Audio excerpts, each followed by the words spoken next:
रामकृष्ण हरी संत तुकोबारायांच्या पालखी सोहळ्यामध्ये आपण आहोत आणि पालखी सोहळा नक्कीच हा आनंद स्वर्गीसुद्धा नाही असं संत सांगतात आणि या आनंदात सहभागी झालेले आहेत परभणीकर काही आणि वारीमध्ये सहभागी झाल्यानंतर त्यांचा अनुभव इतर जीवनातला अनुभव आणि वारीतला अनुभव काय आहे तुमचं नाव काय आणि हे सांगायचं आहे वारीतला अनुभव काय मी संजना उमेश लकारे मी परभणीचे आहे. मी 15 वर्ष झाले मी परभणीमध्ये राहते पण मी सध्या मुलांच्या शिक्षणासाठी नगर जिल्ह्यात कोपरगाव येथे राहते पण मी खास वारीसाठी तिथून इथे येते. माझं हे सलग दुसरं वर्ष आहे.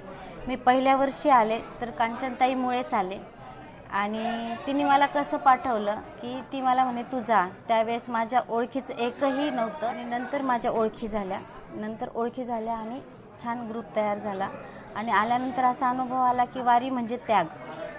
जसं मी कांचनताईचं त्यावेळेस समजा मनातनं काढलं की हा त्यागच आहे की ही नाही आहे माझ्यासोबत आणि मला ह्या सगळ्यांसोबत राहायचं आहे.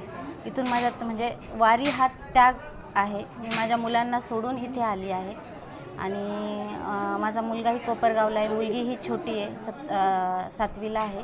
तिलाही सोडून इथे आली आहे आणि पांडुरंग सगळं करून घेतो.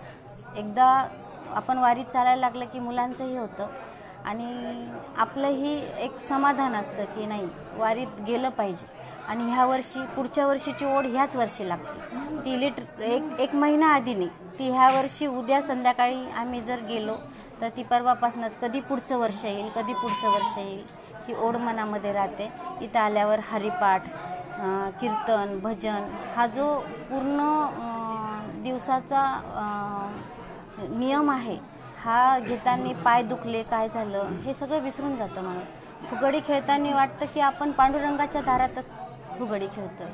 फार असा सुंदर अनुभव मला वारीमुळे आला आणि वारी हा त्याग आहे असं मला वाटतं. वारी हा त्याग आहे. तुम्ही आर्टिस्ट आहात एक रांगोळीकार आहात तर या म्हणजे आर्टिस्ट ईश्वराकडे पाहण्याचा दृष्टिकोन कसा ठेवतो आणि तो म्हणजे सगळ्यांपेक्षा वेगळा भाव निर्माण करू शकतो कारण आर्टिस्ट जो न देखे रवी तो देखे कवी. खऱ्या अर्थानं म्हणजे जे आर्टिस्ट असतात कलाकार असतात ते वेगळ्या दृष्टीनं सगळ्याच वारीला अनुभवत असतात किंवा मग ते काय वाटतं असं म्हणजे वेगळं दृष्टिकोन किंवा कलाकार म्हणून वारीकडे म्हणजे कलेचं माहेरघर म्हणजेच वारी आहे.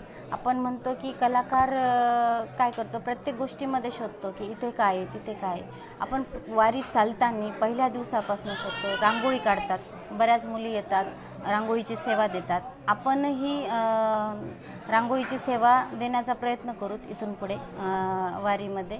आणि रांगोळी काढताना एक भाव असतो की पांडुरंगाला आपल्याला रांगोळीत उतरवायचं. आपण हुबेहूब पांडुरंगाला रांगोळीत उतरू शकतो ही कलाकारामध्ये ताकद असते पण पांडुरंग आपल्यात आहे म्हणून ही कला आपली जिवंत आहे. ज्यावेळेस पांडुरंग आपल्यात आहे त्यावेळेसच आपण कला आपली अधोरेखित करू शकतो. पांडुरंग अंतकरणी आहे म्हणूनच आपली कला आहे आणि कलाकार हा फक्त पांडुरंगामुळे आहे असं मला वाटतं. नक्कीच आज इथल्या थोरविला चंदनाचा गंध आला वाळवंटीचा किनारा पाऊलांनी धन्य झाला. हीच माती पायरीवरची ज्यावरी चढला तुम्ही भाग्य आमुचे थोर झाले आज आमुच्या जीवनी. खऱ्या अर्थानं वारीत आलं की भाग्य थोर होतं आणि मोक्षाची प्राप्ती वारीमुळे मिळते.